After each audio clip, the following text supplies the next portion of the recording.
बिस्मिल्लाहिर्रहमानिर्रहीम। मजमून शुरू करने जा रहे हैं और मजमून जो चल रहा है मैं अपने हिस्से का शुरू कर रहा हूँ, वरना तो हम सब हजरत अब्बास की खिदमत में। तो फिर एक मर्तबा सुन लीजिए ये आयत जो है, वशम्स से वज़ुहा, कसम है सूरज की जब वो चमक रहा, कसम खाने वाला अल्लाह है। मैं और आप तो कसम इसलिए खाते हैं कि बात में वजन बढ़ जाए, हमारी बात मान ली जाए। अरे कोई मान नहीं रहा, कसम खा के बताओ। हम इसलिए कसम खाते हैं कि हमारी बात को मान लिया जाए। अल्लाह की कोई बात माने या ना माने, अल्लाह की बात तो अल्लाह की है, तो अल्लाह को कसम खाने की जरूरत क्या है।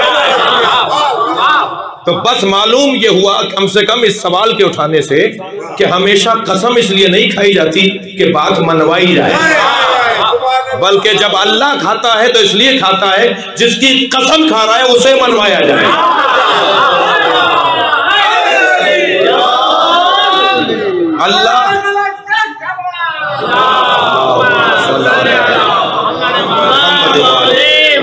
अल्लाह चाहता यह है कि उसे मान लिया जाए जिसकी अल्लाह कसम खा रहा है। अच्छा, यहाँ तक बात वशम्स वज़ुहाहा वल क़मर इज़ा तलाहा, और कसम है सूरज की और जब वो चमक रहा हो, कसम है चांद की जब वो सूरज के पीछे चल रहा हो। अब ये चांद और सूरज और चांद की अल्लाह ने कसम तो खा ली, मगर कौन सा सूरज है? वाह, मजमा हो तो ऐसा हो। मजलिसी लोग हैं, पहले से जानते हैं कि बात कहाँ जा रही है जी। ये कौन सा सूरज भाई? वो सूरज जो डूब जाता हो, वो सूरज जो तुलू के वक्त एक कैफियत में हो और उस कैफियत की वजह से उस वक्त का नाम पड़ जाए, और फिर आगे बढ़े तो एक और कैफियत हो, फिर निस्फुन नहार हो, और फिर गुरूब की तरफ जवाल हो, और फिर जवाल के बाद गुरूब हो, जिसकी कैफियतें बदलती हो, जिसका एक रंग न रहता हो। अजीजों, मैं और आप इस दरवाजे पर बैठ जाएं तो हमारा एक रंग हो जाता है। मैं और आप, हम जिस दरवाजे पर बैठे हैं ना, उस दरवाजे पर बैठने वाले जमाने को मुड़ कर नहीं देखते, मोड़ कर देखते। हालात का रोना ये अली वालों का काम नहीं है। हालात से मुतासिर होकर जिंदगी गुजारना ये अली वालों का काम नहीं है। होंगे लोग जो असर पजीर होंगे, लोग होंगे जो असर पजीर होंगे।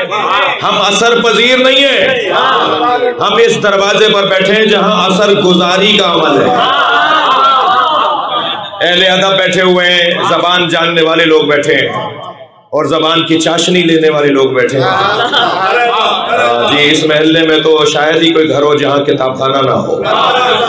जिस महल्ले में हर घर में किताबें सजी हुई हैं, उस महल्ले का मयार और महलों से मुख्तलिफ है। ईंटों से, पत्थरों से, दीवारों से और छतों से घर नहीं होते, तहजीबों से घर होते हैं।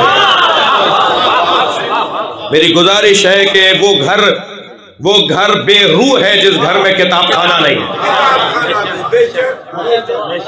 हर घर के अंदर चाहे एक अलमारी हो, मगर किताबों की सजी हुई अलमारी हो, और अलमारी भी इतनी ऊंची ना हो कि जिसके लिए कोई स्टूल की जरूरत पड़े, कोई सीढ़ी की जरूरत पड़े। 10 रस्सी के अंदर अलमारी हो, और अगर अलमारी 10 रस्सी में होगी तो फिर उसके ऊपर जमी हुई गर्द नहीं होगी। वो किताबें साफ होंगी और किताबें बता रही होंगी कि इन्हें पढ़ा जाए। और जिस कौम का किताब से ताल्लुक टूट जाए, जुमला अर्ज कर रहा हूं, जिस कौम का किताब से ताल्लुक टूट जाए, उस कौम का तहजीब से ताल्लुक टूट जाए। और इस खास तौर पर इस महल्ले की खूबियों में से ये खूबी है जो मैंने बयान की है। और हैदराबाद की अपनी तारीख है, हैदराबाद का कदीमी महल्ला, कदीमी इलाका, हैदराबाद की अपनी तहजीब, हैदराबाद की एक तारीख। तो बात तो रोशन है, हम असर पजीर भी हैं, असर गुजार भी हैं। जिस चीज में कमजोर होते हैं उसमें असर पजीर होते हैं, जिसमें मजबूत होते हैं उसमें असर गुजार होते हैं। अल्लाह तो चाहता ही नहीं है कि अपनी मखलूक को कमजोर रखे। जब वो आम लोगों को कमजोर नहीं देखना चाहता तो अली वालों को कमजोर अहले बैत वाले कमजोर कैसे रहेंगे? तो पहला नुक्ता, पहला मरहला मेरे बयान का तो ये कि हम असर पजीरी को अपनी जिंदगी का हदफ बनाएं, असर गुजारी को अपनी जिंदगी का मतमे नजर बनाएं, असर पजीरी को ना बनाएं। यानी हम इतने मजबूत होते चले जाएं।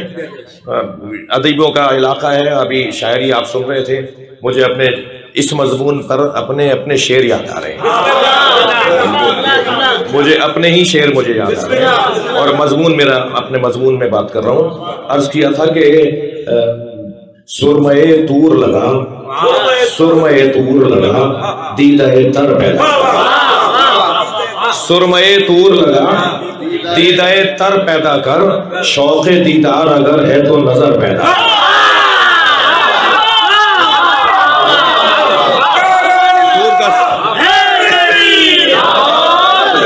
ये कोहे तूर का,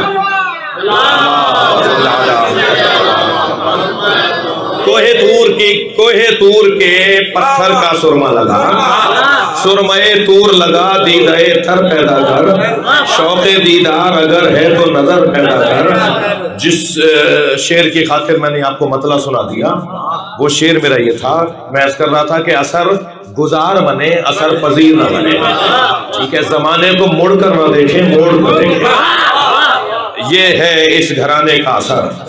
और मैं अपने मजमून पर हूं कि वो सूरज कैसे अल्लाह की कसम का उन्वान बने, जो सूरज डूब जाता हो, जो सूरज बदलियों में बदल जाता हो, जो सूरज की कैफियतें होती हो, जो सूरज असर लेता हो, जो सूरज असर लेता हो, वो सूरज काबिल कसम परवरदिगार कैसे होगा। और अगर इसको मान भी ले के जाहिर कुरान हुज्जियत रखता है, मैं तालिब इल्म मदरसे का पढ़ा हुआ हूँ, मुझे पता है कि यहाँ पर मेरे ऊपर एक सवाल उठ सकता है, तो जाहिर कुरान हुज्जियत रखता है, मगर वो कैसा मुसलमान है जो जाहिर में खो गया? अभी तो बातिन बहुत थे, तुम तो जाहिर में ही खो गए। ये कौन सा कमाल है तालिब इल्म का जो जाहिर में ही रह जाए? कमाल तो यह है कि जाहिर से बातिन का सफर किया। तो मैं जाहिरी तौर पर इनकार नहीं कर रहा कि ये सूरज अल्लाह ने कसम खाई है, लफ्ज सूरज है, लफ्ज शम्स है, तो अल्लाह ने शम्स को कहा है, लेकिन यहां तक रुक जाना काफी नहीं है, यहां तक रुक जाना काफी नहीं है, आगे बढ़ना है। तो मैंने अर्ज किया कि सुरमए तूर लगा, दीदाए तर पैदा कर, शौक़े दीदार अगर है तो नजर पैदा कर। तवज्जो चाहूंगा, हर चमक देख कर रुक जाना कहां, हर चमक देख कर रुक जाना कहां अच्छा है, खुद को मजबूत बना, शम्सो कमर बना।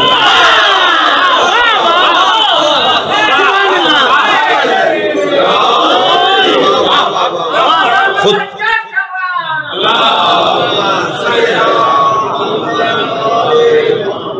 तवज्जो कर ली आपने? जी जी जी, खुद को मजबूत बना, शम्सो कमर पैदा कर। असर पजीरी और असर गुजारी इस घराने के चाहने वालों का मतमए हदफ जिंदगी असर गुजारी होना चाहिए। और असर गुजार मेरे बच्चों जवानों आप जब बनेंगे जब आप मजबूत होंगे, कमजोर होंगे तो असर गुजार नहीं बनेंगे। ऐसा ही है, बात थोड़ी सी आगे जाए, असर गुजार बनना है, असर पजीर नहीं बनना।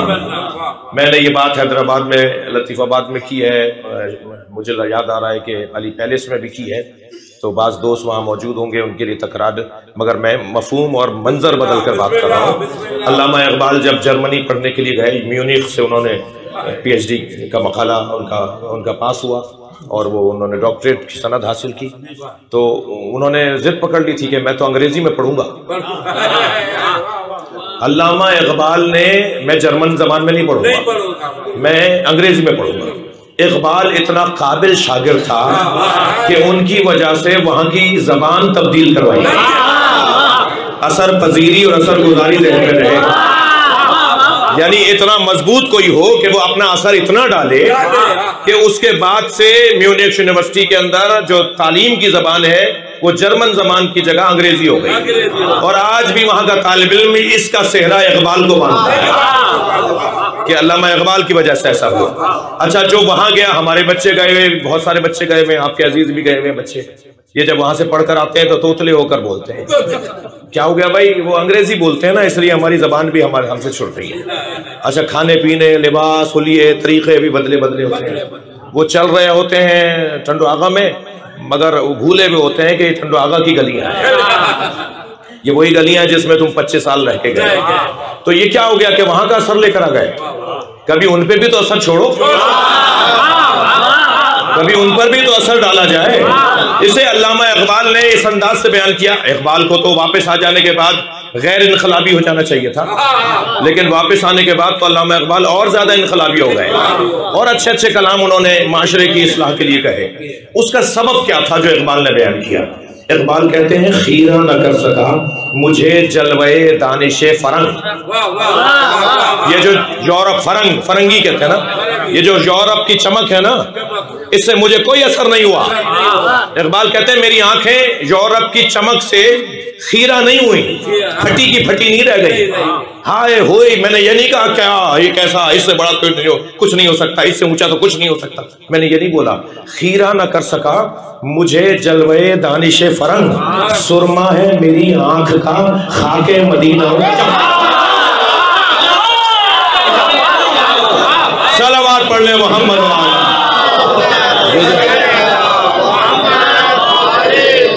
सुरमा है मेरी आंख का खाके मदीना ओ नजफ, जिनके पास मोहम्मद हो, जिनके पास अली हो, वो किसी दरवाजे पर नहीं जाते, सारी दुनिया उनके दरवाजे पर है। जो मोहम्मदी सुरमा रखते हो और नजफी सुरमा रखते हो, उनकी आंखें सिवाय मदीने और नजफ के कुछ देखती नहीं। अगर तुम्हें मदीने के बाजार से कुछ ना मिला होता, अगर तुम्हें नजफ के बाजारे मारिफत से कुछ ना मिला होता, तो फिर जाते ना कहीं और से लेने। उन्हें बुलाओ कि नजफ आके देखो जायका किसे। सलावत पढ़े मोहम्मद।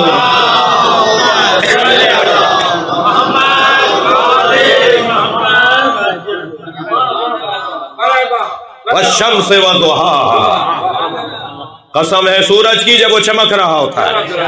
तो कौन सा सूरज? मेरा सवाल आपके जहन में है। ये सूरज तो हो नहीं सकता जो बदलियों में बदले, जो गहनों का शिकार हो जाए। बात तो इससे ऊंची है। एक ऐसा सूरज है जो कब से है हम नहीं बता सकते, इसलिए कि कब का ताल्लुक खुद सूरज की वजह से है। सूरज की गर्दिश कब बनाती है? टाइम बनाती है। कब से मजलिस हो रही है, महफिल हो रही है, कब तक रहेगी? ये जो टाइमिंग है ना, ये सूरज की गर्दिश की वजह से जी। ये एक सूरज ऐसा है कि जो सूरजों से पहले था और कब का मतलब ही नहीं था, और जब कब का मतलब ही नहीं था तो मैं कैसे कहूं कि कब से था? कब तक रहेगा? जब सारे सूरज गुल हो जाएंगे तो महशर में एक सूरज चमकेगा जैसे अली कहा जाता है। महशर में एक सूरज चमकेगा जैसे मुस्तफा कहा जाता है। अब ये कोई सूरज है कि जो कब से जिसका ताल्लुक नहीं है। आपकी समातें, मैं बहुत ममनून हूं आपका। अगर मुमकिन है तो ये कुछ पंखे चलवा दिए जाए तो जरा मोमिनीन को, मैं आपकी वकालत कर रहा हूं।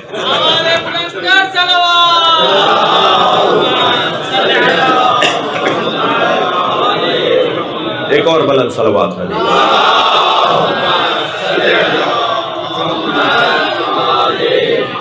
इससे बुलंद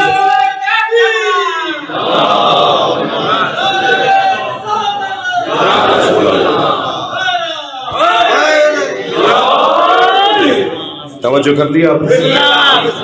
वो कोई सूरज है कि जो अल इमाम क़ब्ल अल खल्क़ व बाद अल खल्क़ व मा अल खल्क़, कोई ऐसा वजूद है जो मखलूक से पहले था मखलूक के बाद रहेगा, मखलूक के साथ रहेगा। मखलूक के साथ रहेगा का मतलब यह है कि जमाना हुज्जत से खाली नहीं है। मुझे नजर नहीं आ रहे तो इसका मतलब मेरी आंखों का ऐब है। मुझे नजर नहीं आ रहे तो इसका मतलब यह है कि मेरी आंखों में कमजोरी है जो मुझे नजर नहीं आ रहे, वरना वो तो हमारे दरमियान मौजूद है। मुझे फिर अपने दो शेर याद आ, मिसरे याद आ गए। मैंने अर्ज किया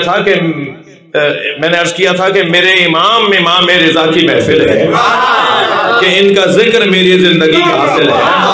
वो सामने है मगर उनको किस तरह देखूं,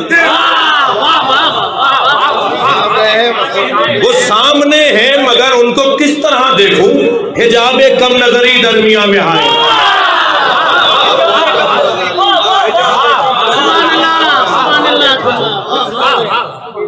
एक सलवात और नबी की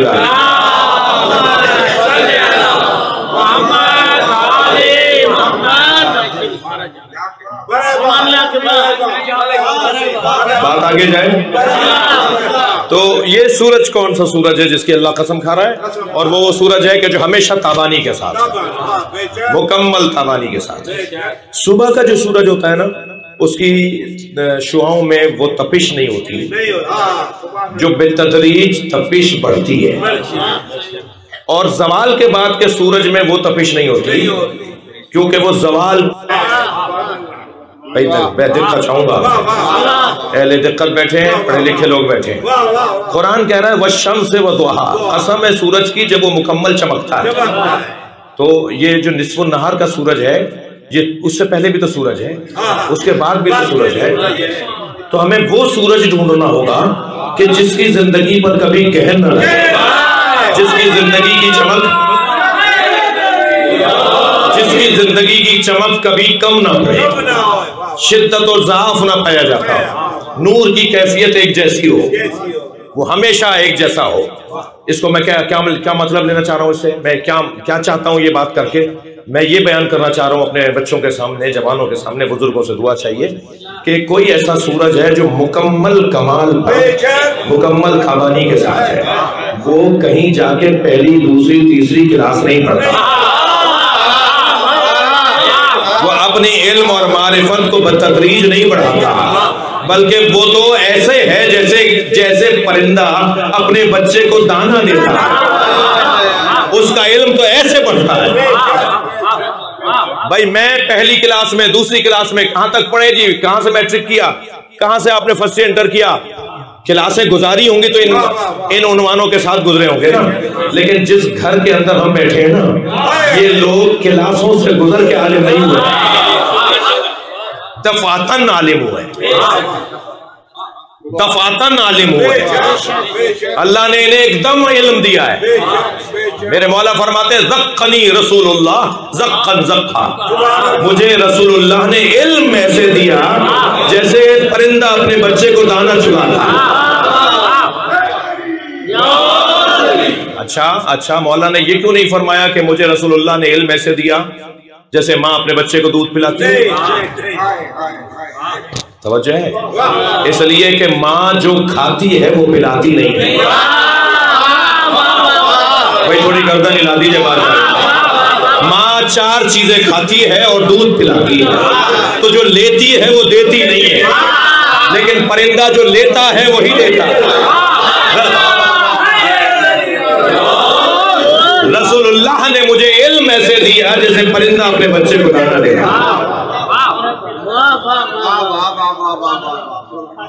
अच्छा, एक अच्छी बात थी तो मैं आपको हदिया कर देता हूँ। एक बुजुर्ग ने मुझे कहा कि तुमने तर्जुमे परिंदा क्यों तर्जुमा किया है? मैंने कहा जी मैं क्या तर्जुमा करूं? कहने लगे कहो कबूतर। इसलिए कि ये जो ज़क्का के लफ्ज है ना, ये जब वो अपना पोटा भर रहा होता है बच्चे का, वो उलट रहा होता है अपने मुंह से, तो वो उस कैफियत को कहा जाता है जब कबूतर ये कर रहा हो। तो मैंने कहा जी क्या फर्क है दूसरे परिंदों में और कबूतर में? कहने लगे नहीं बहुत फर्क है, ये हलाली परिंदा, हर परिंदे की मिसाल। सलवात पढ़ ले मोहम्मद।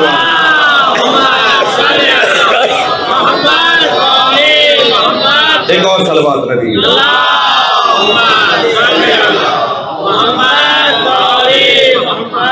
मुझे मिर्जा साजिद साहब नजर आ रहे थे, अगर वो तशरीफ रखते हैं, अल्लाह उन्हें सेहत अता फरमाए। आप सबकी सलामती के लिए जो हमारी शख्सियात बीमार हैं, साईं तशरीफ फरमाए हैं, काफ़ी कमज़ोर लग रहे हैं मुझे। और इसी तरह अब्दुल शाह साहब की फैमिली के लोग, मिर्ज़ा खान वादे के लोग, और मिर्ज़ा भी 2 फैमिलियाँ हैं, दोनों फैमिलियों के लोग, और हैदराबाद के तमाम शख्सियात, उन सब की सलामती के लिए, आप सब की सेहत के लिए, और मेरी भी कुछ फ़कीर हूँ हाजत है, उन सारी हाजात की बराबरी के लिए बुलंदतर सल्लल्लाहु।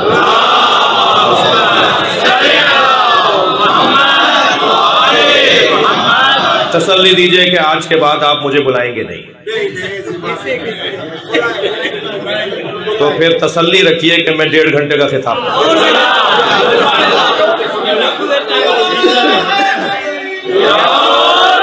तो अभी आधा 20-25 मिनट तो अभी हो गए, और अभी तर्जुमा मेरा पूरा नहीं हुआ है। तो अर्ज कर रहा हूँ, वशम से वज़ुहा, सूरज जो मुकम्मल ताबानी के साथ, वल कमर इज़ा तलाहा, थके नहीं, वल कमर इज़ा तलाहा, और कसम है चांद की जो सूरज के पीछे है। जी, चांद अपना नूर सूरज से लेता है, चांद का नूर जाती नहीं है भाई, तवज्जो कर दीजिए। सूरज का नूर जाती है, चांद का सूरज से एताई है। अब भी समझ में नहीं आया कि मुझे ऐसे इल्म दिया जैसे परिंदा अपने बच्चे को दाना देता। मुझ अली का वजूद अगर है तो वो मोहम्मदी वजूद है, और ये मैं जोरे बयानी में नहीं बोल गया, खुद मौला नबी ने फरमाया, अना वाली मिन नूरिन वाहिद। अल्लाह ने सबसे पहले अव्वलो मा खलक़ल्लाहु नूरी, अल्लाह ने सबसे पहले मुझ मुस्तफ़ा के नूर को बनाया, और मेरे नूर का टुकड़ा किया तो उसका नाम अली रख दिया।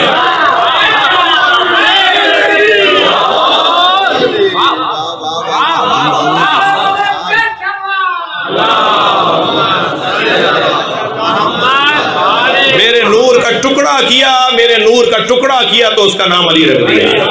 यानी नूर अली नूर मुस्तफा से है। और देखिए, नबी के नूर का हिस्सा अली, तवज्जो है बोलना, नबी के नूर का टुकड़ा अली, टुकड़ा टुकड़े का मोहताज होता है।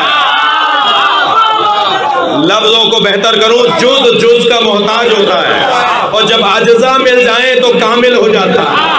अब समझ में आया हदीस किस्सा में सैयदा ने क्या फरमाया, फलम मक्तमलना, जब हम पांचों कामिल हो गए,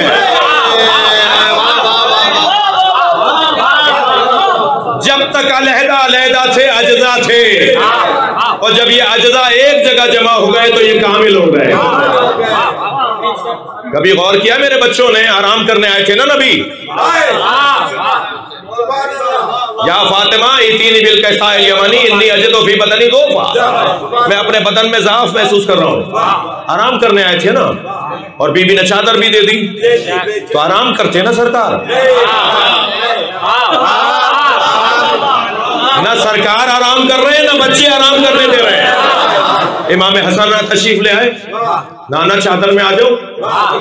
माँ बढ़कर कहती ना कि बेटा नाना आराम कर रहे हैं, ना माँ रोक रही है, ना बच्चा रोक रहा है, ना नाना कह रहे हैं।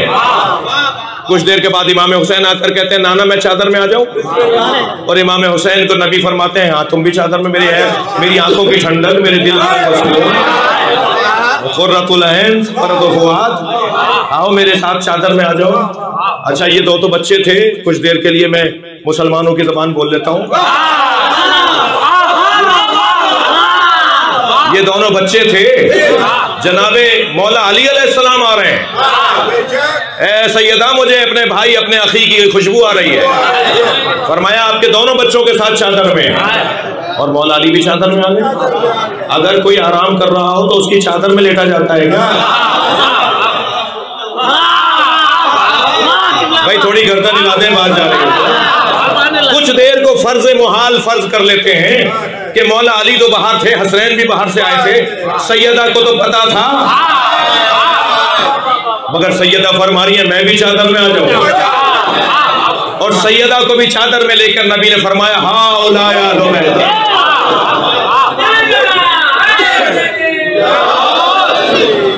और बीवी फरमानी है फलम मक्तमन्ना, जब हम कामिल हो गए तो मुझे एक नतीजे का जुमला कहने दीजिए। नबी ने जो फरमाया था ना मेरे बदन में ज़ाफ है, ये ज़ाफ़े बदने नबी नहीं था,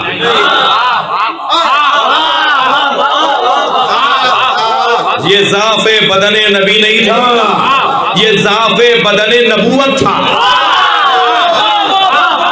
और ज़ाफ़े बदने नबूवत दूर ही जब होगा जब अज्ज़ाए नबूवत आ जाएंगे।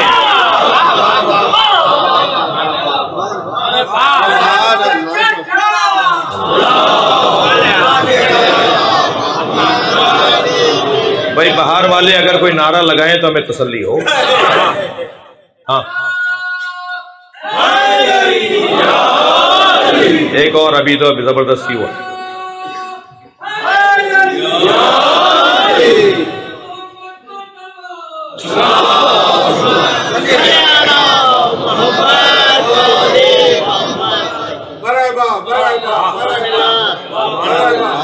आपका सहारा चाहिए मुझे, सुभान अल्लाह का सहारा चाहिए।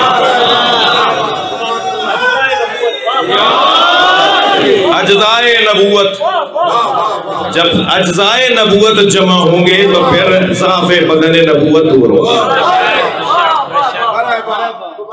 तो जुज वल क़मर इज़ा तलाहा, कसम है चांद की जो उसके पीछे चलता है।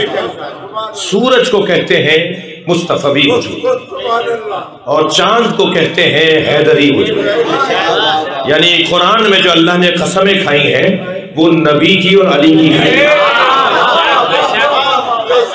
और नबी को अल्लाह ने सूरज कहा है, और सूरज भी वो जो हमेशा चमकता रहे। मुझे बताइए नबी के जमाने में जितना सूरज चमक रहा था, क्या आज इतना नहीं चमक रहा? आज इतना नहीं चमक रहा, ऐसा ही चमक रहा है। बल्कि हमने तो इमाम बारगाह बनाई इसलिए है कि अगर हमारे जहनों में कभी इसकी चमक मनने लगे तो इमाम बारगाह आ जाओ, दोबारा से अपने आप की तजदीद अहद कर लो, दोबारा इस सूरज को ढूंढने के लिए अपने आप को तैयार करो। और वो चांद जो सूरज के पीछे चलता है, तो चांद से मुराद मौला अली है। कुरान में मौला अली को अल्लाह ने चांद कहा, तारीख में हजरत अब्दुल मुत्तलिब को चांद का जी। और इल्मे मुदुन लिखने वालों ने, मदीनों शहरों के इल्म लिखने वालों ने, इल्मे मुदुन वालों ने हजरत अबू तालिब को चांद का, अल्लाह ने मौला अली को चांद कहा जी। तारीख मक्का वालों ने अब्दुल मुत्तलिब को चांद कहा, शहरों की तारीख लिखने वालों ने हजरत अबू तालिब को चांद कहा। लगता यह है ये सारा घर चांदों का घर है। भाई तवज्जो चाहूंगा, एक जुमला इससे बड़ा जुमला दिया कर रहा हूं। लगता यह है ये सारा घर चांदों का घर है। कमाल तो उसका है जो चांदों में कमरे बनी है।